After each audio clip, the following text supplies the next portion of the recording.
பிள்ளை பாதியில் இடம்பெறும் பிள்ளை யார்? இது எந்த பிள்ளை பாதினா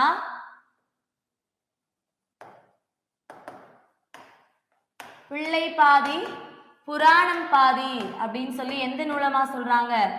எந்த நூலை சொல்றாங்க? பிள்ளை பாதி புராணம் பாதி என்று எந்த நூலை சொல்றாங்க? வெரி குட், பெரிய புராணத்தை சொல்றாங்க.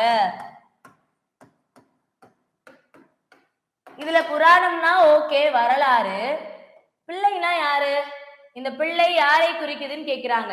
பெரிய புராணம் அப்படின்றதே என்னது? பெரிய புராணத்திற்கு சேக்கிழார் இட்ட பெயர் என்னதுமா? திருத்தொண்டர். என்ன பேரு? சேக்கிழார் இட்ட பெயர் என்னது?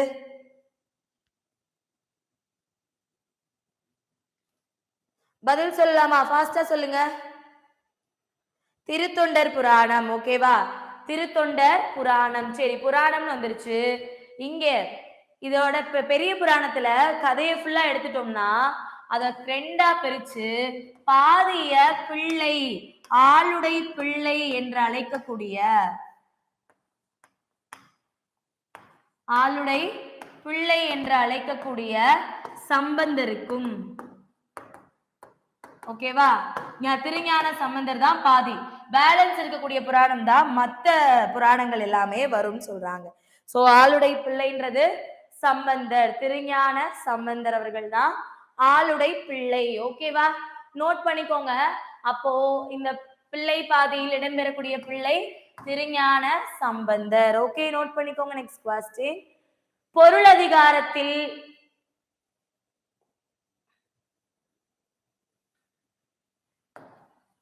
பொருட்பாலில் எத்தனை அதிகாரங்கள் இடம்பெற்றுள்ளன? பொருட்பாலில் எத்தனை அதிகாரங்கள் இடம்பெற்றுள்ளன அப்படின்னு கேக்குறாங்க. 38, 70, 25, 47. எதுமா? Very good, very good. பொருட்பால்ல எத்தனை அதிகாரங்கள் இருக்கு? 70 அதிகாரங்கள் இருக்கு. இதே அறத்துப்பால் இன்பத்துப்பாலுக்கும் சொல்லுங்க.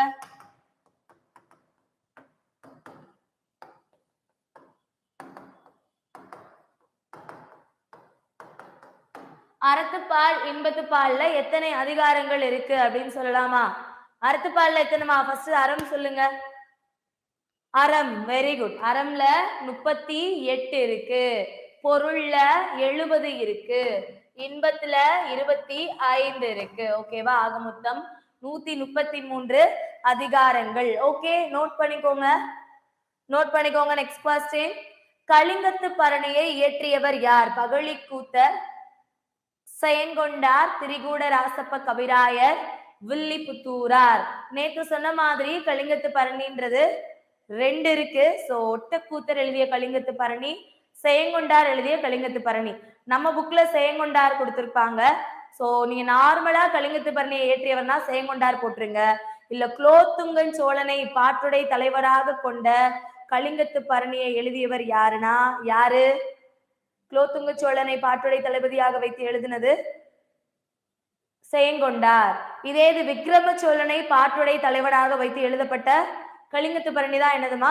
ஒட்டக்கூத்தர் எழுதிய கலிங்கத்து பரணி. ஓகேவா? சோ அதுல நல்லா கிளியரா இருக்கணும். நம்மளுக்கு இங்க வெறும் கலிங்கத்து பரணி கொடுத்திருக்கிறதுனால இதுல ஒட்டக்கூத்தரும் இல்ல அப்படின்ற ஒரு காரணத்தினால நம்ம செயங்கொண்டார சூஸ் பண்ணியிருக்கோம். ஓகேவா?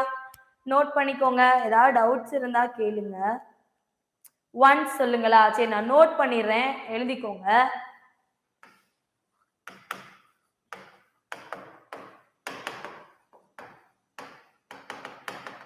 முதலாம் குலோத்துங்க சோழனையும் அவனுடைய படை தளபதியான Karunakara Thondaiman. Daily class attend பண்ணுங்க. இதெல்லாம் நேற்று கிளாஸ்ல சொன்ன கண்டென்ட் தான்.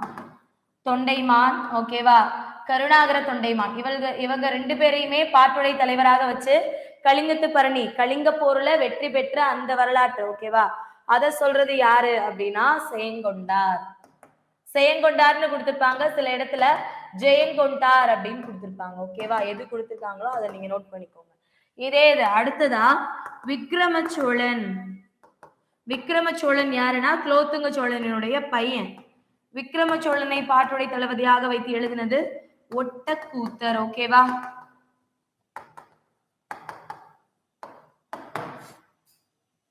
ஓகேவா? நோட் பண்ணிக்கோங்க.